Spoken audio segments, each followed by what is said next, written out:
If you struggle with shyness or social anxiety, check out our free No BS training course with actual useful advice you can do from home.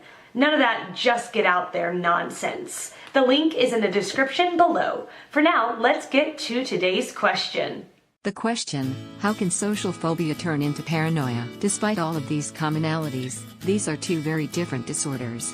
Anxiety disorders may cause behaviors that are similar to paranoia, and those with anxiety may even have some paranoid tendencies in the sense that they worry about things that may be irrational.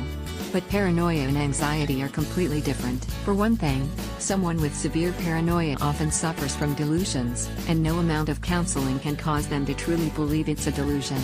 Paranoia is a consuming disorder, and there are rarely any breaks.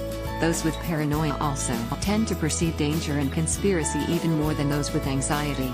Those with anxiety simply worry, and while their minds may go to worst-case scenarios, they still know that these are just worries. These conditions may sound like they have similarities, but from a clinical standpoint, they are incredibly different conditions. You're likely not paranoid, you have anxiety. Only a psychologist can diagnose your disorder and tell you if you have anxiety or paranoia. But paranoia is surprisingly uncommon.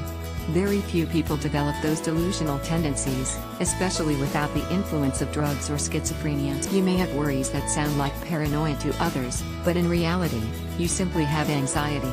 And while no one wants to suffer from anxiety, the good news is that anxiety can always be treated. Find more answers and a free audiobook on how to talk to anyone in the description below. No useless advice like just get out there. I mean actual useful advice from people who have really dealt with shyness and social anxiety and overcome it in their own lives.